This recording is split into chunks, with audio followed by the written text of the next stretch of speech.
Welcome to the Pitch Clock. Here's the pitch, a two-part baseball segment combining a nostalgic baseball trivia game and an interview with an expert. This is the Pitch Clock. The Pitch Clock, it's back. Hi, everybody. Couldn't be more excited to be back with you guys. We're here in August. Things are really heating up in Major League Baseball. We'll get to Adnan Virk in just a moment as our 2025 MLB expert. Hopefully you are watching this on YouTube, on our YouTube playlist. If you are just listening, you can go watch every single one of these episodes on the Le Batard Show YouTube page on a specific playlist for the Pitch Clock. Go watch all of them. Taylor, now deliver our game. The game I saw, this was inspired by JM Baseball, the John Boy Media guys. It's categories where it's based around a letter, and every correct answer is worth the number of points you guess. We'll do 3 rounds. The highest score at the end of the 3 rounds wins. The game's category for all 3 rounds is going to be Career War, with each of you coming up with 5 names per round. First round will be players that start with a C. So come up with 5 players that names start with a C. What are names that start with C? I don't know any names that start with C.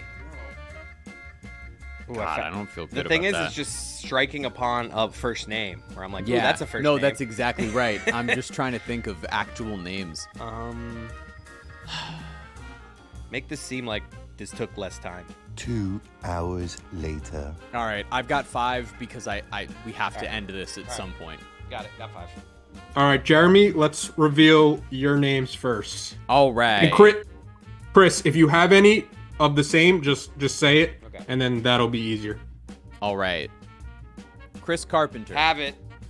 Chris Carpenter's Career War that you both will get is 34.2. Pretty good one, I think. Carlton Fisk. Carlton Fisk, Career War, 68.4. And that'll do it. Carl Yastrzemski. Oh my God. All right, I give up. Don't give up. How did I just think You have one there that... Oh, I thought of Carl Everett. How do I think of Carl Everett and not Carl Yastrzemski? Carl Yastrzemski is going to be... I thought of 2 Carls, not Yastrzemski. The top C name in terms of war, 96.4. Okay. Yeah, baby. We could just end this right now. 96.4. 2 more rounds. There's 2 more rounds after I this, too. have, on top of this one's for you, Taylor, Chuck Knobloch. Chuck Knobloch, sneaky good Career War, 44.6. Wow. And then I added this one just simply because I figured he might have compiled over the years. Charlie Huff.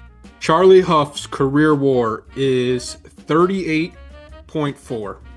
Yeah, wow, better than Chris Carpenter. Interesting. Yeah, just because he played 1,000 years. So, Chris, you had Chris Carpenter.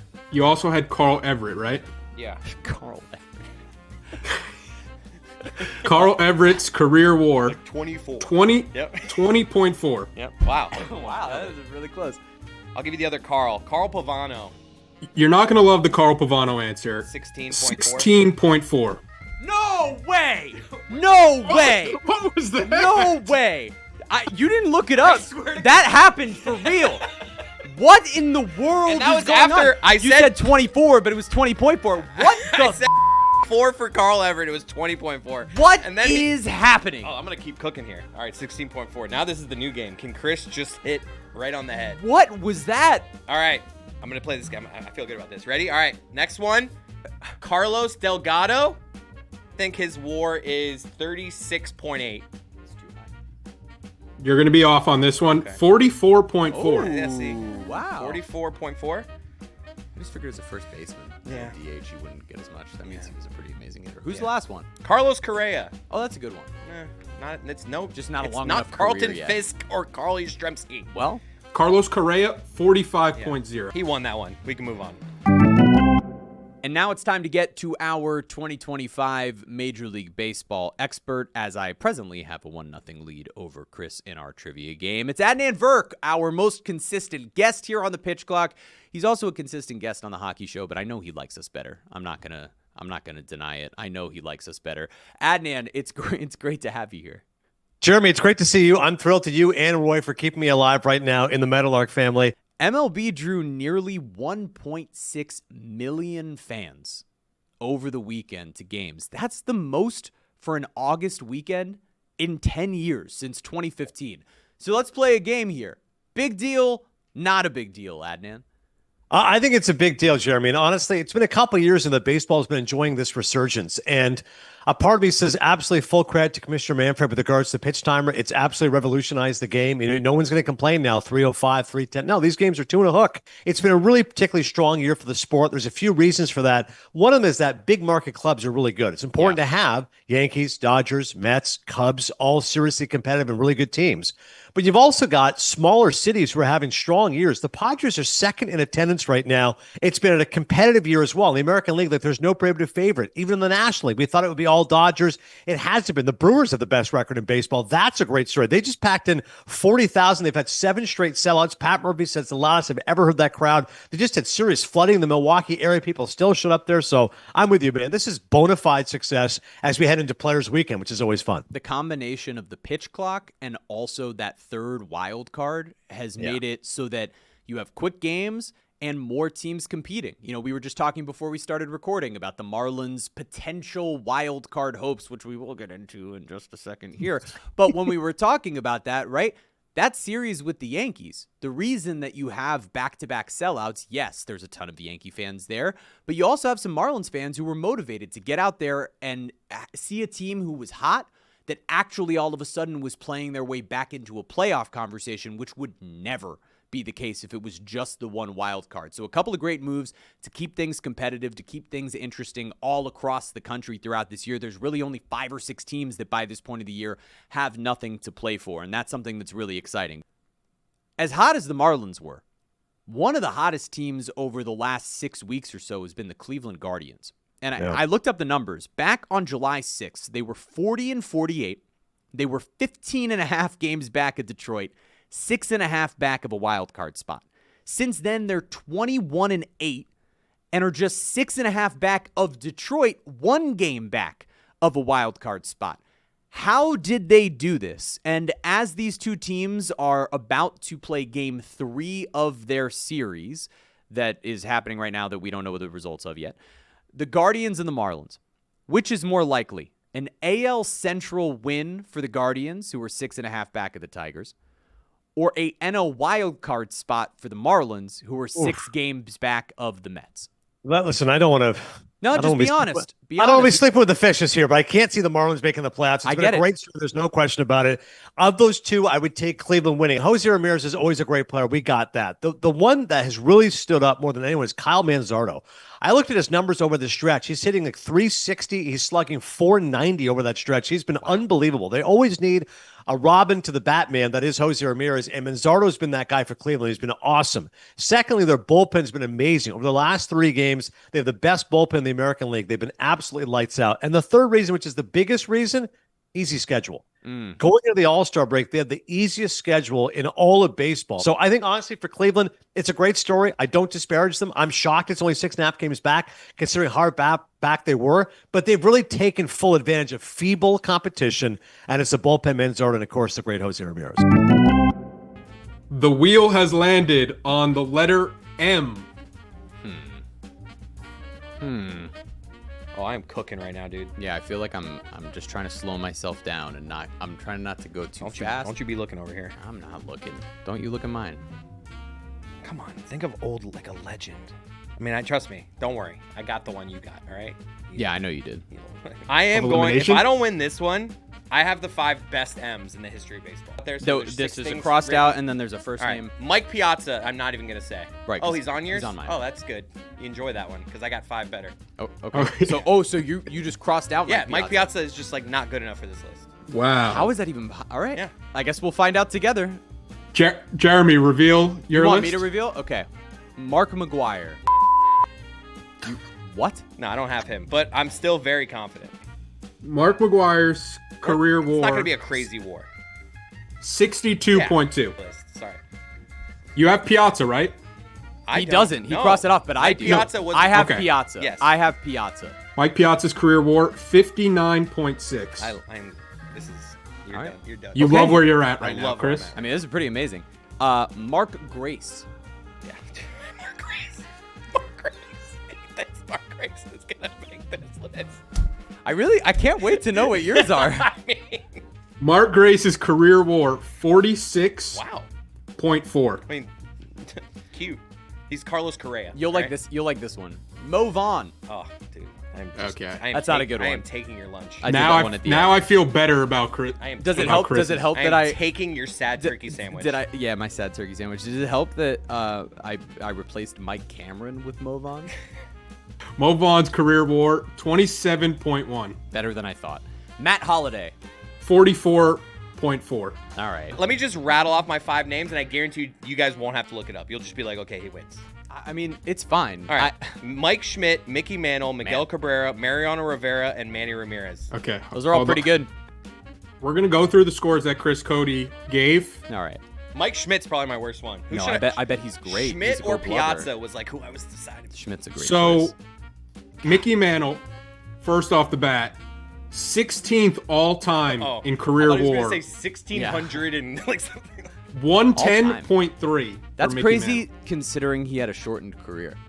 Mike Schmidt, 18th all-time on I career knew he'd be WAR. top. Okay.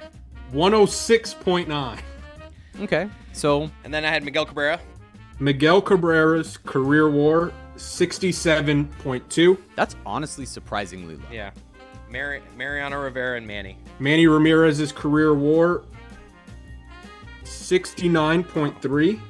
Then Mario Rivera for a closer, kind of ridiculous, 56.3. Player versus Wipe closer. our hands of that one and move on to the third. I want to move on now, Adnan, to a conversation that we had, not you and I, but myself and David Sampson, coming into the second half of the year, because he predicted ultimately that the World Series would be between the Dodgers and the Red Sox. And now here, over the last month and a half, the Red Sox have been one of the very best teams in baseball, led by guys like Roman Anthony, who's been a really awesome story.